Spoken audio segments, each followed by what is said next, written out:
लोग कैसे हैं? खुश हैं, स्वस्थ हैं, मस्त अपने अपने काम में व्यस्त हैं।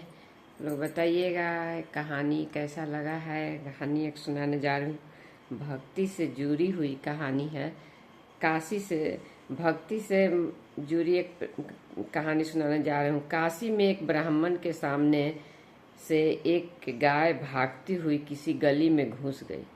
काशी में एक ब्राह्मण के सामने से गाय गली में घुस के चली गई। उसके बाद ब्राह्मण किसी गली में घुस, तभी वहाँ एक आदमी आया। उसने गाय के बारे में पूछा। पंडित जी माला फेर रहे थे, इसलिए कुछ बोले नहीं, बस हाथ से उस गली का इशारा कर दिया जिधर गाय गई थी। पंडित जी इस बात से अनजान थे कि वह आदमी कसाई है और गौ माता उसके चंगुल से जान बचाकर भागी थी। कसाई ने पकड़कर गोवध कर दिया। अनजाने में हुए इस घोर पाप के कारण पंडित जी अगले जन्म में कसाई घर में जन्मे और नाम परा साधना। पूर्व जन्म के पूर्व कर्मों के कारण कसाई होकर भी वह उदार और सदाचारी थे। कसाई परिवार में जन्मे होने के कारण सदना मांस बेचते तो थे, परंतु भगवत भजन में बड़ी निष्ठा थी। एक दिन सदना को नदी के किनारे एक पत्थर पड़ा मिला। पत्थर अच्छा लगा, इसलिए वह उसे मांस तोलने के लिए अपने साथ ले आए। वह इस बात से अनजान थे कि यह वही शालिग्राम थे जिन्हें वे पूर्व जन्म नित्य पूजते थे। सदना कसाई पूर्व जन्म के शालिग्राम को इस जन्म में मांस तोलने के लिए बाट के रूप में प्रयोग करने लगे।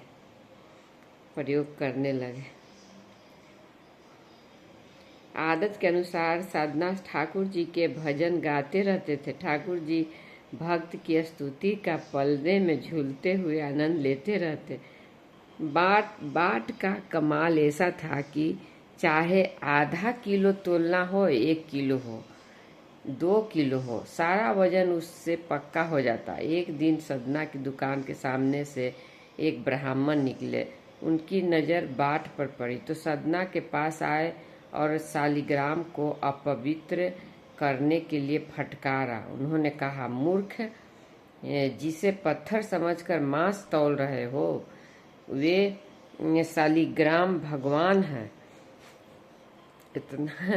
इतना बोलने पर ब्राह्मण ने सदना से शालिग्राम भगवान को लिया और घर ले आए।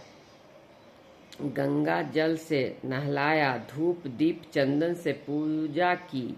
ब्राह्मण को अहंकार हो गया कि जिस शालिग्राम से पतितों का उद्धार होता है, आज एक शालिग्राम का वह उद्धार कर रहा है। रात को उसके सपने में ठाकुर जी आए और बोले, तुम मुझे जहाँ से लाए हो वहीं मुझे छोड़ आ।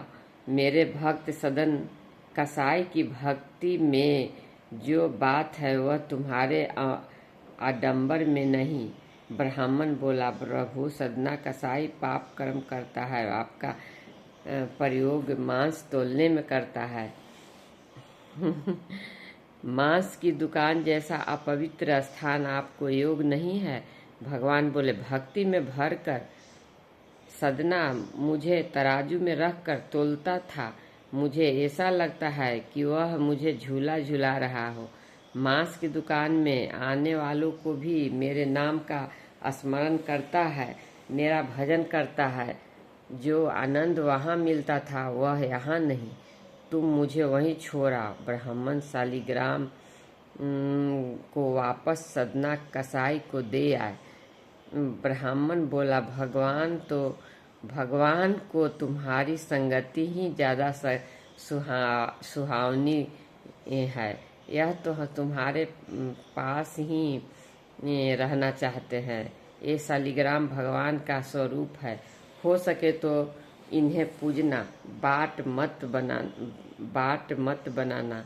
सदना ने यह सुना और अनजाने में हुए अपराध को याद करके दुखी हो गया।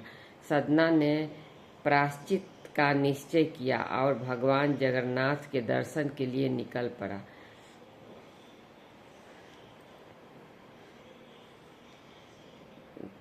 एक समुद्र में शामिल हो गए, लेकिन लोगों के पूछने पर उसने बता दिया कि वह कसाई का काम करता था। लोग उससे दूर दूर रहने लगे, उसका छुआ खाते पीते नहीं थे।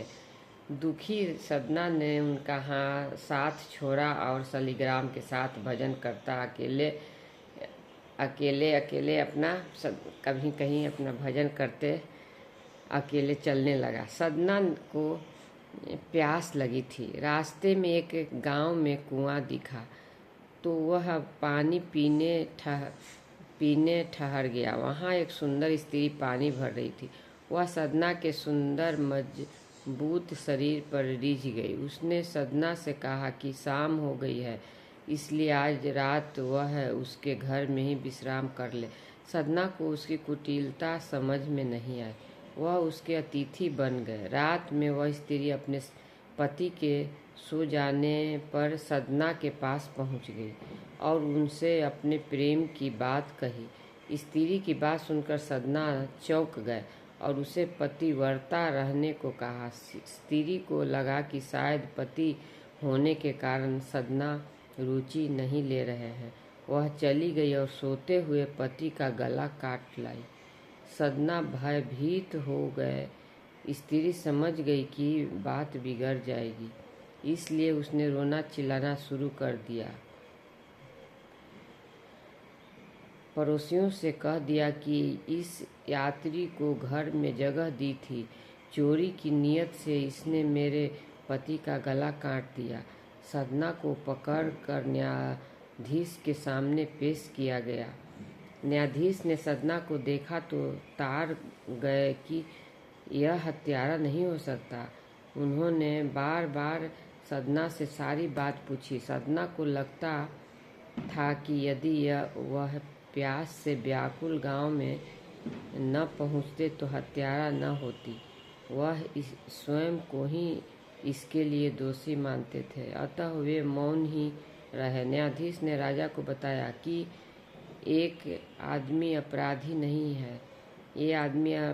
नहीं है, पर चुप रहकर एक तरह से अपराध की मौन स्वीकृति दे रहा है। इसे क्या दंड दिया जाना चाहिए? राजा ने कहा, यदि वह प्रतिवाद नहीं करता तो दंड अनिवार्य है, अन्यथा प्रजा में गलत संदेश जाएगा कि अपराधी को दंड नहीं मिला। इसे मृत्यु दंड मत दो, हाथ काटने का हुक्म दो। सदना का दायां हाथ काट दिया गया। सदना ने अपने पूर्व जन्म के कर्म मान कर चुपचाप दंड सहा और जगन्नाथपुरी धाम की यात्रा शुरू की। धाम के निकट पहुँचे तो भगवान ने अपने सेवक राजा को प्रिय भक्त सदना कसाई की सम्मान से अवगानी का आदेश दिया। प्रभु आज्ञा से राजा गाजे बाजे लेकर अगुवानी को आया। सदना ने यह सम्मान स्वीकार नहीं किया तो स्वयं ठाकुर जी ने दर्शन दिए, उन्हें सारी बात सुनाई। तुम पूर्व जन्म में ब्राह्मण थे। तुमने संकेत से एक कसाई को गाय का पता बताया था। तुम्हारे कारण जिस गाय की जान गई थी वही स्त्री बनी है जिसके झूठे आरोपों से तुम्हारा हाथ काटा गया। उस स्त्री का पति पूर्व जन्म का कसाई बना था, जिसका वध कर गाय ने बदला लिया है। भगवान जगन्नाथ जी बोले, सभी के शुभ और अशुभ कर्मों का फल मैं देता हूँ। अब तुम निष्पाप हो गए हो। घृणित आजीविका को बावजूद भी तुमने धर्म का साथ न छोड़ा, इसलिए तुम्हारे प्रेम को मैंने स्वीकार किया। मैं तुम्हारे साथ मांस तोलने वाले तराजू में भी प्रसन्न रहा। भगवान के दर्शन से सदना जी को मोक्ष प्राप्त हुआ। भक्त सदना की कथा हमें बताती है कि भक्ति में आडंबर नहीं, भावना बनाए रखना चाहिए। भगवान के नाम का गुणगान करना सबसे बड़ा पुण्य है। तो दोस्तों, हमारी यह कहानी आपको कैसी लगी आप बताइएगा। कहानी अच्छी लगी तो कमेंट करिएगा, कुछ तो लिखिएगा। कहानी पढ़िएगा, देखिएगा सब। Thank you. प्रणाम।